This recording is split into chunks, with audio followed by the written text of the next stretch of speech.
ஓம் கஜத்வஜாய வித்மகே சுகஹஸ்தாய தேமகி தன்னோ புதன் பிரஜோதயாத். ஓம் குரு பிரம்மா குரு விஷ்ணு குருதேவோ மகேஸ்வரா குரு சாஷா பரபிரம்மா தஸ்மை ஸ்ரீ குருவே நமக. வணக்கம். எஸ்கே ஜோதிடத்தின் வாயிலாக உங்களை சந்திப்பதில் பெருமகிழ்ச்சி அடைகின்றேன். இன்றைய ஜோதிட தலைப்பு பிறக்க இருக்கின்ற 2024ஆம் ஆண்டு எவ்வாறு அமையிருக்கிறது ஒவ்வொரு ராசிகளுக்கு என்பதை பற்றி ஒரு பார்வை.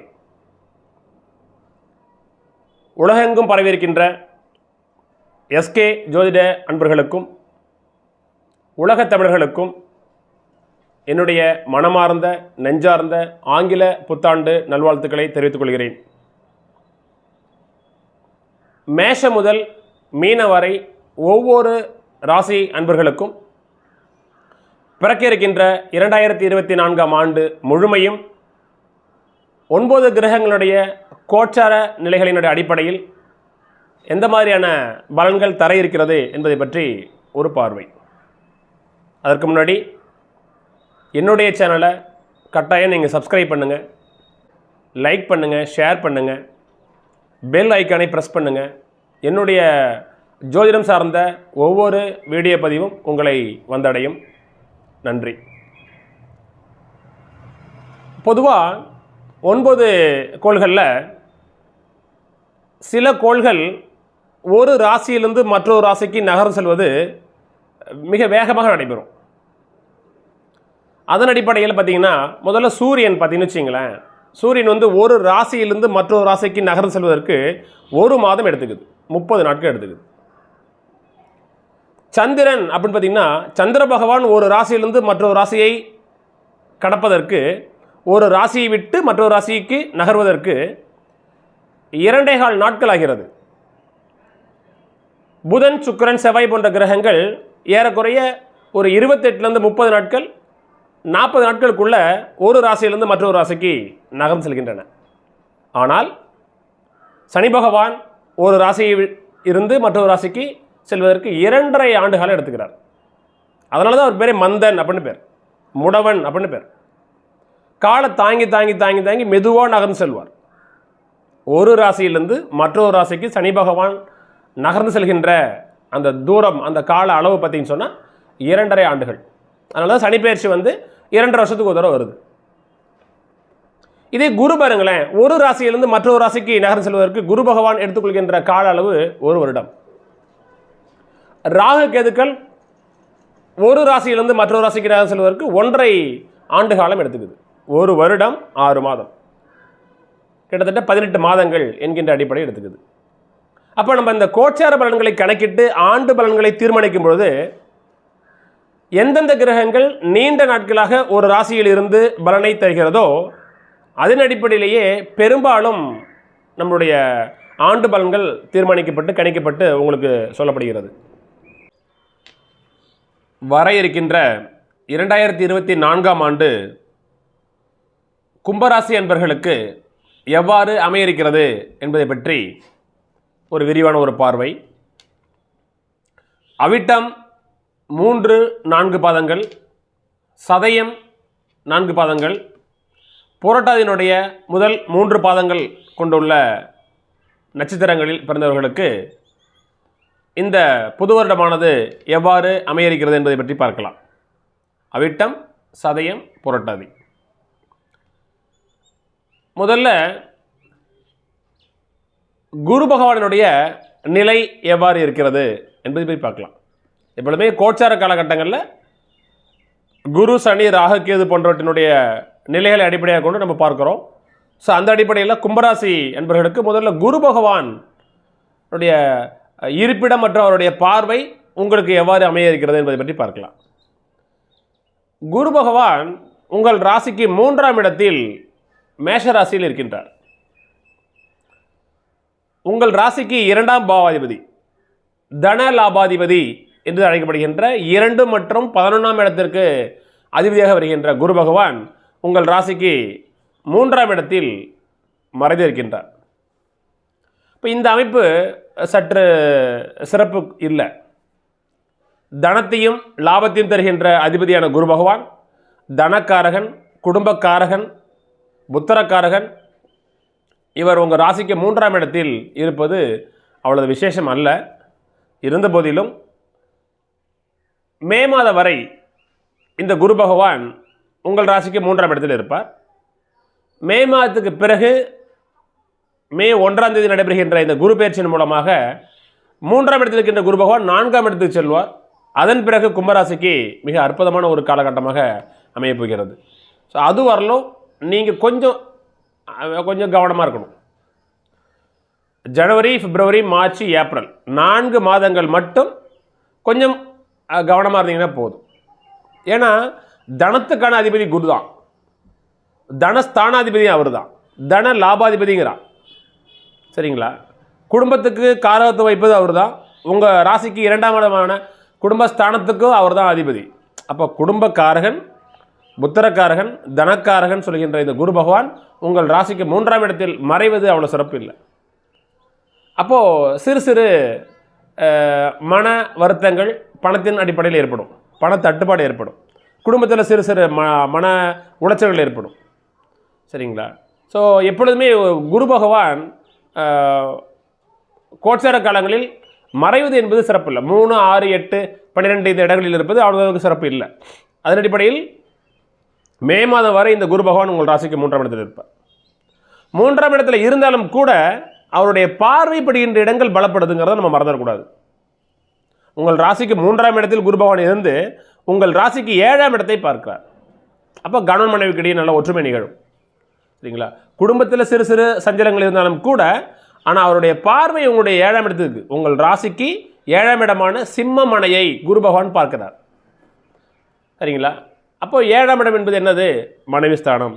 அப்போ கணவன் மனைவிக்கிடையே ஒரு கருத்து ஒற்றுமை இருக்கும். குடும்பத்தில் மிகப்பெரிய சிக்கல்கள் வந்துடாது. சரிங்களா? அதே மாதிரி நண்பர்கள் வழியில் ஒரு உங்களுக்கு லாபங்கள் கிடைக்கும். ஒரு கூட்டு பிஸ்னஸ் பண்ணுறீங்க, அதன் மூலமாக லாபங்கள் கிடைக்கும். ஸோ மனைவி, நண்பர்கள், பங்குதாரர்கள் வகைகளில் இந்த இடம் சிறப்பாக இருக்கும். சுகபோக ஒரு சூழ்நிலை ஏற்படுத்தி கொடுக்கும். ஏன்னா 7ஆம் இடம் என்பது ஒரு வகையில் சுகபோகஸ்தானம் அது. சரிங்களா? ஸோ அப்போ அடுத்தது உங்கள் ராசிக்கு 9ஆம் இடத்தையும் பார்ப்பார். 9ஆம் இடம் அப்பா, தகப்பன். அப்போ அப்பா வழி உறவுகள் மூலமாக லாபங்கள் கிடைக்கும். அப்பாவுக்கு ஆயுள் பாக்கியம் நல்லாயிருக்கும், அப்பாவினுடைய உடல் ஆரோக்கியம் நல்லாயிருக்கும், அப்பா வழி சொத்துக்கள் மூலமாக உங்களுக்கு லாபம் கிடைக்கும். ஏன்னா தனாதிபதி பாக்கியஸ்தானத்தை பார்க்குறார். சரிங்களா? உங்கள் ராசிக்கு 2ஆம் பாவாதிபதியான குரு பகவான் தனத்துக்கு சொந்தக்காரன், தன அதிபதி, பாக்கியஸ்தானத்தை பார்க்குறார். அப்போ குருவினுடைய பார்வை கண்டிப்பாக நல்ல ஒரு லாபத்தை கொடுக்கும் அப்பா வழிகளில். அதே மாதிரி 3ஆம் இடத்தில் இருக்கின்ற குரு பகவான் உங்கள் ராசிக்கு 11ஆம் இடத்தையும் பார்ப்பார். வெற்றி ஸ்தானம், லாபஸ்தானத்தையும் பார்ப்பார். அப்போ குருவுடைய இருப்பிடம் சிறப்பில்லை. ஏன்னா ராசிக்கு 3ஆம் இடத்தில் மறைதுன்னு சொன்னாலும் கூட அவருடைய பார்வைப்படுகின்ற இடங்கள் பலப்படுத்தப்படுது. அப்போ குருவுடைய பார்வை 11ஆம் இடத்தில் இருக்கும் பொழுது வெற்றி கிடைக்குது, லாபங்கள் கிடைக்குது. இதனால் வரை மிகப்பெரிய வழக்கு சம்பந்தமான தொந்தரவுகளில் இருந்தீங்கன்னா நிச்சயமாக அந்த குருவுடைய பார்வை 11ஆம் இடத்தில் இருக்கும் பொழுது அந்த வழக்கிலிருந்து நீங்கள் விடுபடுவீங்க, வெற்றி கிடைக்கும். 11ஆம் இடம் மூத்த சகோதரஸ்தானம். அப்போது மூத்த சகோதர வகைகளில் உங்களுக்கு லாபங்கள் கிடைக்கும். 11ஆம் இடம் 2வது மனைவியை குறிக்கின்ற ஒரு அமைப்பு அது. அப்போ முதல் தாரத்தில் பிரச்சனை ஏற்பட்டு 2ஆம் தாரத்திற்காக காத்து கொண்டிருக்கின்ற, 2வது திருமணத்திற்காக காத்து கொண்டிருக்கின்ற உங்களுக்கு 2வது திருமணத்துக்கான அமைப்பு வாய்ப்புகள் நல்லா இருக்குது. சரிங்களா? அதே மாதிரி மகிழ்ச்சி நிறைந்த ஒரு காலகட்டமாக இந்த குரு பகவானுடைய பார்வை இருப்பதன் காரணமாக நிச்சயமாக நல்லாயிருக்கும். மே மாதத்துக்கு பிறகு மே 1ஆம் தேதி உங்களுக்கு குரு பெயர்ச்சி நடக்குது இல்லையா? அப்போ உங்கள் ராசிக்கு 4ஆம் இடத்துக்கு குரு பகவான் போவார். சரிங்களா? இதுக்கு பேர் அர்த்தாஷ்டம குரு அப்படின்னு சொல்லுவோம். இப்போ நம்ம 4ஆம் இடத்துக்கு சனி போணுச்சுன்னா அது அர்த்தாஷ்டம சனி அப்படிங்கிற மாதிரி 4ஆம் இடத்துல குரு போகும்போது அது அர்த்தாஷ்டம குரு அப்படின்னு சொல்லுவோம். ஸோ இருந்தாலும் 4ஆம் இடத்துக்கு போனாலும் கூட அந்த குருவுடைய பார்வைப்படுகின்ற இடங்கள் நமக்கு பலப்படுத்தப்படுது என்பதில் நமக்கு அந்த வகையில் ஒரு வகையில் நமக்கு ஒரு திருப்தி தான். இப்போ குருவுடைய பார்வை உங்கள் ராசிக்கு 8ஆம் இடத்தை பார்க்கும். சரிங்களா? மே மாதத்துக்கு பிறகு அந்தாண்ட ஒரு 8 மாதங்கள் குரு பகவான் ரிஷபராசியில் இருப்பார். ரிஷபராசி உங்கள் கும்பராசிக்கு 4ஆம் இடம். அப்போ 4ஆம் இடத்தில் இருக்கின்ற குரு பகவான் உங்கள் ராசிக்கு 8ஆம் இடத்தை பார்க்கும் பொழுது அது ஒரு விபரீத ராஜயோகமாக மாறும். திடீர் அதிர்ஷ்டம், திடீர் பண வரவு, வெளிநாடு, வெளிமாநிலங்கள், தூரதேசங்களில் போய்ட்டு இருக்காது. எல்ஐசி போன்ற துறைகளிலிருந்து உங்களுக்கு லாபங்கள் கிடைக்கிறது, ஷேர் மார்க்கெட்டு, பங்குச்சந்தை, இது மாதிரி திடீர் லாட்டரி, இந்த மாதிரி இடங்களிலிருந்து உங்களுக்கு வருமானத்தை பெருக்கி கொடுத்துரும். சரிங்களா? ஸோ 8ஆம் இடம் என்பது ஒரு விபத்து ஸ்தானம் இல்லையா? அப்போது குருவோடைய பார்வை அங்கே இருக்கும் பொழுது எந்த விதமான நோய் நொடிகளும் கண்டங்களும் கஷ்டங்களும் இல்லாமல் தீர்க்கமாக இருப்பீங்க, நல்ல நிலையில் இருப்பீங்க. இந்த குருவோடைய பார்வை உங்கள் ராசிக்கு 10ஆம் இடத்தை பார்க்குது, ஜீவனஸ்தானத்தை பார்க்குது, தொழில் ஸ்தானத்தை பார்க்குது. அப்போ தொழில் நல்ல முன்னேற்றம் இருக்கும். சரிங்களா? நல்ல வருமானம் இருக்கும், புதிய தொழில் தொடங்கலாம் குருவோடைய பார்வை இருக்கிறதுனால. சரிங்களா? எப்பொழுதுமேங்க நான் ஏற்கனவே சொல்லிக்கிற மாதிரி குருவோடைய இருப்பிடத்தை விட குரு பார்ப்பதற்கு பலம் அதிகம். சரிங்களா? ஸோ அதனால் ராசிக்கு 4ஆம் இடத்தில் குரு போனாலும் கூட குருவோடைய பார்வை உங்களுக்கு 8, 10, 12ஆம் இடங்களில் விழுது. அதனால் சிறப்பான அமைப்புகள் தான். சரிங்களா? அப்போது 8ஆம் இடத்தை பார்க்குது, 10ஆம் இடத்தை பார்க்குது, 12ஆம் இடத்தையும் குரு பகவான் பார்க்கிறார். 12ஆம் இடம் வெளிநாடு ஸ்தானம் தான். அப்போ 8, 12ஆம் இடங்களை குரு பகவான் பார்ப்பதால் நிச்சயமாக கும்பராசி அன்பர்கள் வெளிநாடு வெளிமாநிலங்களுக்கு செல்வதற்கு நீங்கள் திட்டமிட்டு இருந்தால் வருகின்ற மே மாதத்துக்கு பிறகு 8 மாத காலம் உங்களுக்கு ஒரு பொற்காலம் இருக்குது. யாரெல்லாம் ஒரு பிளானில் இருக்கிறீங்களோ வெளிநாடு போகலாம் அப்படின்னு சொல்லிட்டு ரெடியாக இருக்கிறீங்களோ நிச்சயமாக நீங்கள் போகலாம். ஏன்னா 8ஆம் இடம் 12ஆம் இடம் 2 ஸ்தானத்தையுமே குரு பகவான் பார்க்கிறார், தனாதிபதி பார்க்கின்றார். அப்போ 8ஆம் இடத்தின் மூலமாகவும் 12ஆம் இடத்தின் மூலமாக உங்களுக்கு தனம் வரப்போகுது, பணம் வரப்போகுது. அப்போ 8ஆம் இடங்கிறது அதுதான் மறைவிட ஸ்தானம் இல்லையா? பிறந்த இடத்த விட்டு நீங்கள் வெளில போகணும், பூர்வீகத்தை விட்டு வெளில போகணும். அப்போ பூர்வீகத்தை விட்டுட்டு வெளியில் போயிட்டீங்கனாலே உங்களுக்கு வருமானம் தான். ஸோ அதனால் அந்த மாதிரியான ஒரு திட்டமிடல் இருந்துச்சுன்னு சொன்னால் வெளிநாடு வெளி மாநிலங்களுக்கு போகிறதுக்கு உண்டான ஒரு சூழ்நிலை நீங்கள் நினச்சிட்டு இருந்தீங்கன்னா அதற்கான முயற்சிகள் இருந்துச்சுன்னு சொன்னால் நிச்சயமாக இன்னும் கொஞ்சம் ட்ரை பண்ணுங்கள், சக்ஸஸ் ஆகிடும். சரிங்களா? ஆக கும்பராசி என்பவர்களுக்கு குரு பகவானுடைய இருப்பிடம் சிறப்பு இல்லை. 3ஆம் இடம் 4ஆம் இடம். 3ஆம் இடத்தில் இப்போதைக்கு இருக்கிறார், மே மாதத்துக்கு பிறகு 4ஆம் இடத்துக்கு வருவார். ஆனால் 3ஆம் இடத்தில் இருக்கின்ற பொழுதும் 4ஆம் இடத்தில் இருக்கின்ற பொழுதும் அவருடைய பார்வைப்படுகின்ற இடங்கள் உங்களுக்கு பலப்படுது. எனவே கும்பராசிக்கு குருவை பற்றி நீங்கள் கவலை கொள்ள தேவையில்லை.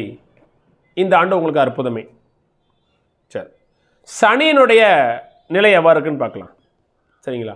ஸோ கும்பராசி அன்பர்களுக்கு உங்கள் ராசியிலேயே சனி பகவான் இருக்கின்றார். இது 7.5 சனியினுடைய மையப்பகுதி, ஜென்ம சனி என்று நம்ம சொல்லுவோம். நம்ம சொல்லப்போனால் அவிட்ட நட்சத்திரம் 3ஆம் பாதத்தில் இப்பொழுது சனி பகவான் சென்று கொண்டிருக்கின்றார்.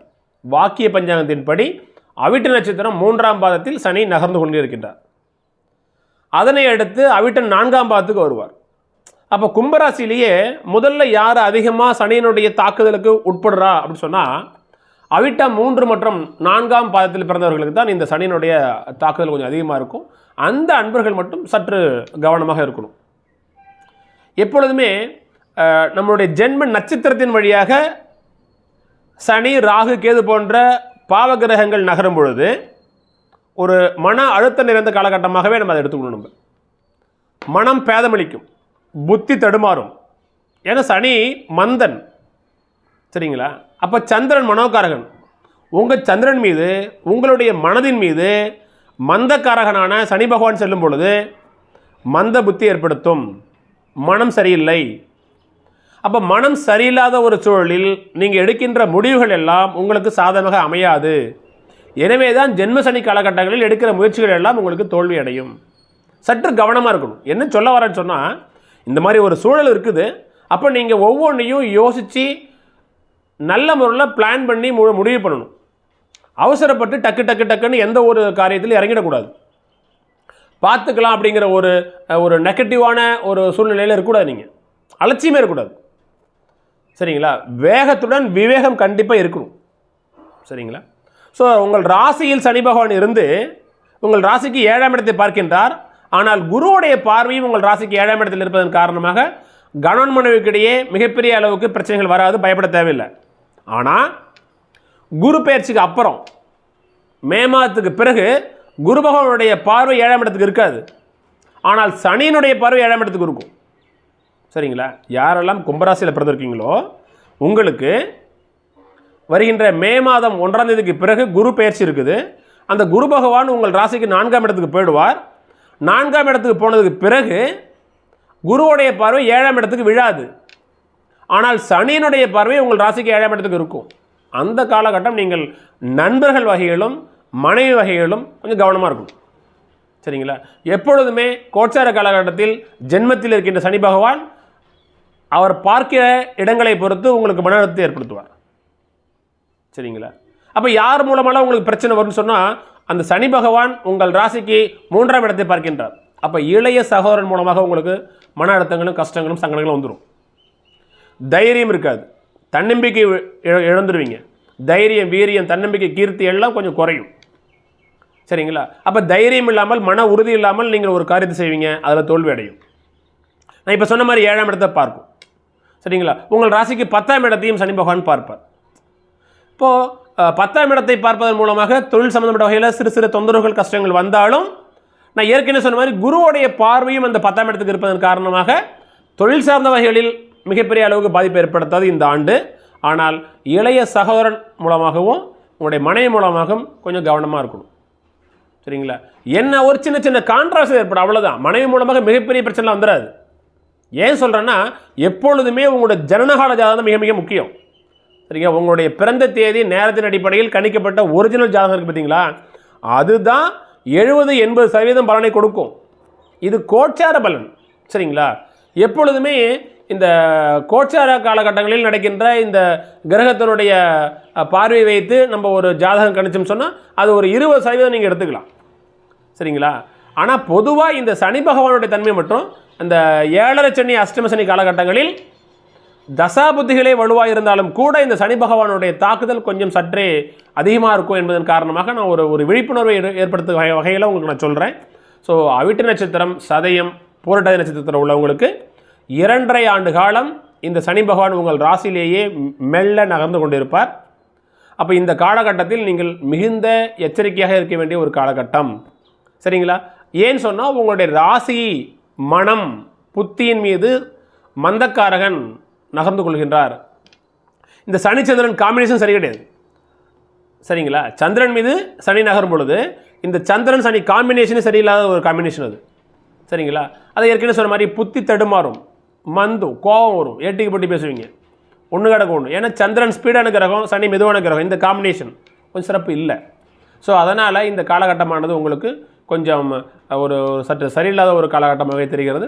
சனியினுடைய நிலையை பொறுத்து சற்று கவனமாக இருக்கணும். ஆனால் குருவோடைய பார்வைப்படுகின்ற இடங்கள் உங்களுக்கு பலப்படுத்தப்படுது. சரியா? ஓகே. தென் இப்போது உங்கள் ராசிக்கு 2ஆம் இடத்தில் ராகு பகவான் இருக்கின்றார், உங்கள் ராசிக்கு 8ஆம் இடத்தில் கேது பகவான் இருக்கின்றார். இந்த அமைப்பு கொஞ்சம் சரியில்லை. சரிங்களா? ஸோ 2ஆம் இடம் என்பது வாக்குஸ்தானம் இல்லையா, குடும்பஸ்தானம் இல்லையா, அதில் ஒரு பாவகரகமான ராகு இருப்பது சிறப்பு இல்லை. ஸோ 2ஆம் பாவாதிபதி குருவும் 3ல் மறைகிறாரு, 2ஆம் இடத்தில் ராகு பகவான் இருக்கிறார். அப்போ குடும்பம் சார்ந்த வகைகளில் கொஞ்சம் நீங்கள் கவனமாக கையாளணும். ஒரு சின்ன சின்ன பிரச்சனைகள் வருதுன்னு சொன்னால் அதை நீங்கள் அறிவுபூர்வமாக நீங்கள் அதை கையாளணும். சரிங்களா? பணம் தட்டுப்பாடு ஏற்படும். அப்போ இந்த அதே மாதிரி 8ஆம் இடத்துல கேது பகவான் இருக்கிறார். 8ஆம் இடத்துல கேது பகவான் இருந்து விபத்து சார்ந்த, கண்டங்கள் சார்ந்த தொந்தரவுகள் கேது பகவான் கொடுத்தாலும் கூட குருவோடைய பார்வை அங்கே இருக்கும் பொழுது 8ஆம் இடத்தில் இருக்கின்ற கேதுவால் நீங்கள் பயப்பட தேவையில்லை. ஆனால் 2ஆம் இடத்தில் இருக்கின்ற ராகுவால் சற்று நீங்கள் கொஞ்சம் கவனமாக இருக்கணும். அப்போ நீங்கள் என்ன பண்ணணும்னு சொன்னால், ராகு காலங்களில் துர்க்கை அம்மனை வழிபடுறது நல்லது. சரிங்களா? அதே மாதிரி திருநாகேஸ்வரம் போன்ற, திருப்பாம்பரம் போன்ற ஸ்தலங்களுக்கு சென்று ராகு கேது வழிபாடுகளை செய்து கொள்ளுங்கள். ஸோ இப்போ 2ஆம் இடத்தில் இருக்கின்ற ராகு பகவான் உங்களுக்கு அவருடைய வீரியத்தை கொஞ்சம் குறைப்பார். சரிங்களா? பாலபிஷேகம் பண்ணி, அர்ச்சனை அபிஷேகம் பண்ணி, உங்களுடைய வயதில் தீபம் ஏற்றி சாமி கும்பிடுங்க, நிச்சயமாக நல்லாயிருக்கும். திருநாகேஸ்வரம் போன்ற ராகுஸ்தலங்களுக்கு கட்டாயமாக நீங்கள் போங்க. ஏன்னா 2ஆம் இடத்துல குடும்பஸ்தானத்தில் ராகு இருக்குது, வாக்குஸ்தானத்தில் ராகு பகவான் இருக்கிறார். இப்போ வாக்கின் மூலமாக, பேச்சின் மூலமாக பிரச்சனை வரும். சரிங்களா? சனி சந்திரன் வேறு காம்பினேஷன் போயிட்டுருக்கு. உங்கள் ராசியில் சந்திரன் மீது சனி பகவான் நகர்ந்து கொண்டு இருக்கின்றார். 2ஆம் பாவாதிபதி வாக்காதிபதி 3ல் மறைஞ்சு விட்டார், 2ஆம் இடத்தில் ராகு பகவான் இருக்கின்றார். அப்போ நிச்சயமாக உங்களுடைய பேச்சினால் உங்களுக்கு பிரச்சனை இருக்கும் என்பதை கவனமாக நீங்கள் எடுத்துக்கொள்ள வேண்டிய ஒரு காலகட்டம் இது. சற்றே பேசுகிறதுக்கு முன்னாடி ஒரு நிமிஷம் யோசிங்க, இது பேசலாமா வேண்டாம்னு யோசிங்க. சரிங்களா? ஸோ இப்போ இந்த ஆண்டு முழுக்க சனி ராகுவோடைய நிலை நமக்கு சிறப்பாக இல்லை என்பதே தெரிகிறது. ஸோ இன்னும் அதனால் கவலை கொள்ள தேவையில்லை. இருந்தாலும் இதனுடைய கிரகத்தினுடைய சூழ்நிலைகள் இவ்வாறு இருப்பதன் காரணமாக சற்று கவனமுடன் இருக்க வேண்டிய ஒரு கட்டாயத்தில் நீங்கள் இருக்கிறீங்க என்பதே அது ஒரு உண்மையான ஒரு அமைப்பு. அது மற்றும் ஒரு வீடியோ பதிவில் உங்களை சந்திக்கின்றேன். நன்றி, வணக்கம்.